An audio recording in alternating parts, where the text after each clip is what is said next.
2차 세계대전이 끝나고 13년이 흐른 1958년 서독의 어느 마을. 고열로 아파하는 10대 소년 마이클. 지나가던 30대 여자 한나가 마이클을 도와주고 집까지 데려다 줍니다. 시간이 지나 회복한 마이클이 엄마에게 그날 도움받은 일을 말하자 감사 인사를 드리라는 엄마의 말에 한나네 집에 찾아온 마이클. 감사 표시로 꽃을 주고 나가려는데 출근할 거니 같이 나가자며 잠시 기다리라는 한나. 그때 옷을 갈아입는 한나를 보게 된 마이클. 한나와 눈이 마주치자 놀라서 도망갑니다. 그 후 한나가 자꾸 생각나는 마이클. 한나의 집 근처를 어슬렁거리다 한나와 마주칩니다. 때마침 일손이 필요했던 한나는 마이클에게 일을 부탁합니다. You look ridiculous. Look at you, kid. 부유한 집안에서 자란 마이클이니 이런 노동에 서툴 수밖에요. I'll run you a bath. 씻으라는 한나의 말에 석탄을 뒤집어 쓰고 집에 갈 수 없었던 마이클은 목욕을 합니다. I'll get you a towel.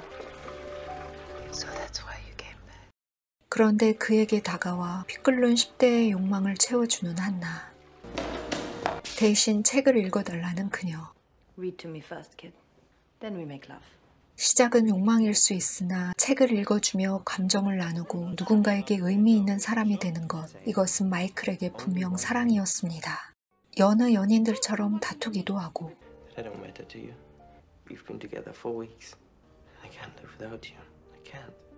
여느 연인들처럼 함께 여행을 가는 두 사람.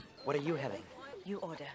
I'll have what you have. 모든 면에서 주도적인 그녀가 왜인지 마이클에게 주문을 맡깁니다. Let me show you where we're going. I don't want to know. 그리고 지도를 보려고 하지 않죠. 그러던 어느 날 직장에서 성실성을 인정받아 사무직으로 승진한 한나. 하지만 기뻐하지 않습니다. 오늘은 마이클의 생일. 친구들이 마련해주는 파티도 사양하고 한나에게 달려왔건만 I have a new book. 한나는 기분이 좋지 않습니다. Lights. What's wrong now? You never bothered to ask how I am. It's my birthday, that's all. My friends were giving me a party.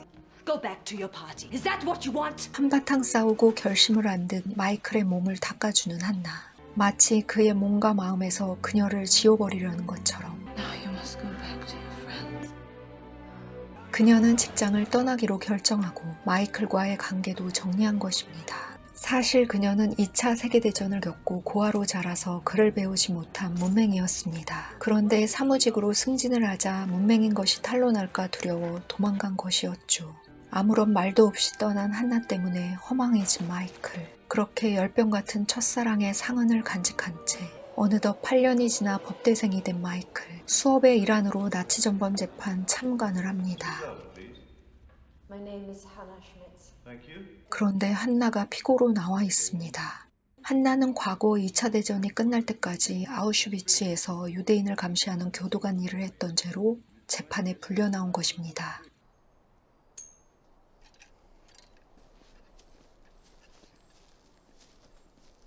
열렬히 사랑했던 한나가 나치 전범이었다는 사실에 크게 실망하는 마이클. 가스실로 보낼 해당자를 선별하는 작업에 다른 피고들은 부인하기 급급한데 한나는 참여했다고 인정합니다. Yes. There were new arrivals. New women were arriving all the time, so the old ones had to make room for the new ones. 가스실로 보내면 죽을 거라는 걸 알지만 수용소가 좁아서 가스실로 보냈다는 그녀. 그리고 수용소에서 생존한 여자가 증언하길. Hannah Schmitz chose differently. She had favorites. Girls, mostly young. She gave them food, places to sleep. She was making these women read aloud to her. Often she chose the weak, the sick. She picked them out. She seemed to be protecting them almost. But then she dispatched them. Is that kind of? 게다가 또 다른 증인이 증언하길 수용소에 불이 났음에도 수감원들을 풀어주지 않아 수많은 유대인들이 죽었다고 말하죠. 이에 대해 한나가 해명하길. We were guards. We couldn't. We were responsible for them. 마이클은 당당한 한나를 보며 좌절하고 다른 모든 사람들도 경악하죠. 하지만 한나의 이런 모습은 한나가 악인이라서가 아니라 전쟁통에 고아로 자라 교육을 제대로 받지 못해 무지하고 윤리도덕의 가치 판단이 미숙한 사람이기 때문입니다. 그래서 미성년자인 마이클과의 사랑도 가능했죠. 한나와 함께 기소된 다른 피고들은 이런 한나의 무지함과 순진함을 악용해 그녀에게 모든 죄를 뒤집어 씌웁니다. The other defendants, they say you were in charge. It isn't true. I was just one of the guards. Of course she was. Did you write the report? No. Yes, she wrote it. She wrote the report. She wasn't I need to see a sample of your handwriting. 하지만 재판관의 지시에 따르지 않는 한나. 마이클은 그런 그녀를 보며 과거 기억들을 떠올리고 그녀가 문맹인 것을 알아차리죠. 한나는 결국 문맹이란 사실을 숨기기 위해 자신이 썼다고 거짓 자백합니다. 목숨을 걸 만큼 문맹이 창피했던 거죠. Court sentences the accused Schmitz to imprisonment for life. 마이클도 차마 진실을 규명하지 못하고 그녀의 비밀을 지켜줍니다. 한나는 수감 생활을 하고 어느덧 마이클은 결혼과 이혼을 거쳐 딸아이를 가진 아빠가 되어 있습니다. 고향 본가에 온 마이클은 예전에 한나에게 읽어주었던 책들을 발견하고 생각에 잠깁니다. 어느 날 수감 중인 한나에게 소포가 도착하는데 바로 마이클이 책을 자기 목소리로 녹음해서 보낸 테이프였죠. Come, sheath your sword.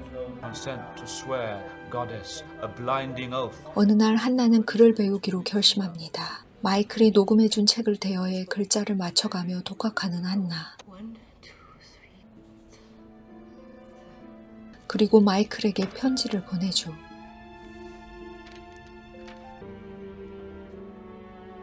한나는 답장을 기다리지만 마이클은 답장을 쓰지 않고 책만 녹음해줄 뿐입니다. 죄책감을 모르는 나치 전범인 한나에 대한 실망과 배신, 그런 그녀를 사랑했던 자신에 대한 번뇌, 그리고 법조인으로서 거짓을 묵과했던 죄책감 등이 남아있겠죠.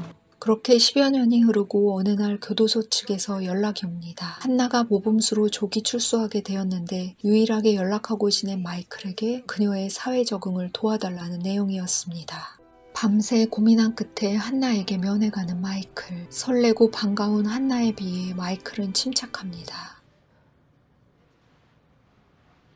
He'll give you a job, and I found you somewhere to live. Thank you. There are various social programs, cultural stuff I can sign you up for. Have you spent a lot of time thinking about the past? You mean with you? No, I didn't mean with me. Doesn't matter what I think. The dead are still dead. 여전히 죄책감을 모르는 그녀에게 실망하는 마이클. I wasn't sure what you'd learned. I'll pick you up next week, okay? 마이클이 실망하는 모습을 본 한나는 그때서야 깨달음을 얻게 되죠.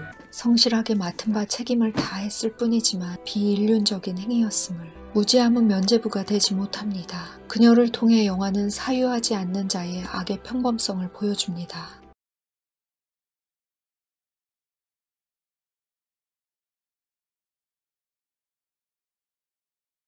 한나가 가석방 되는 날, 그녀를 데리러 간 마이클은 그녀가 자살한 사실을 알게 됩니다. 그녀는 속죄의 뜻으로 자신이 그동안 모았던 약간의 돈을 증인으로 나왔던 생존자에게 전해달라고 유언을 남겼습니다.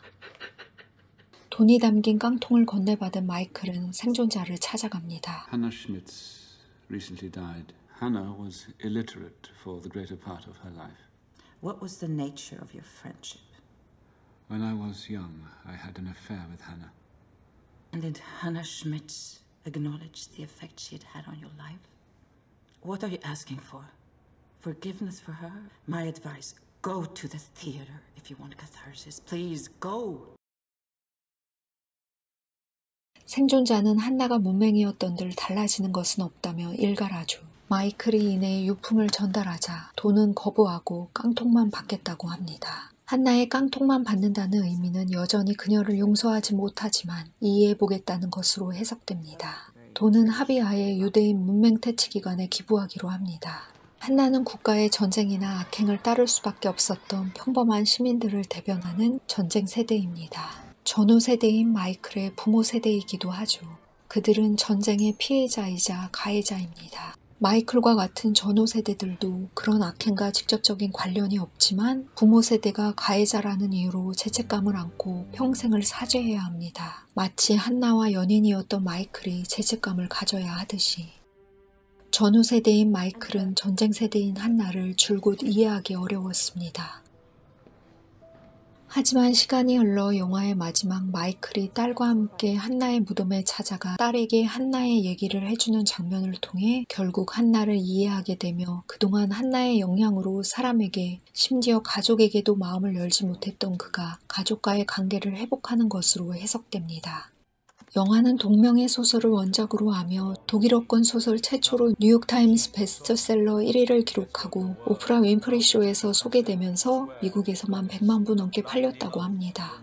원작자는 영화를 독일어로 촬영하길 원했지만 감독과 각본가가 이것은 독일 사회의 이야기이기도 하지만 소통에 대한 이야기이기도 하다며 영어 촬영을 강행했다고 하네요. 그래서 배우들은 독일식 영어 발음으로 연기했다고 합니다. 영화 요약본이 좋으셨다면 소설과 전체 영화도 추천드립니다. 영화 더 리더 책 읽어주는 남자였습니다.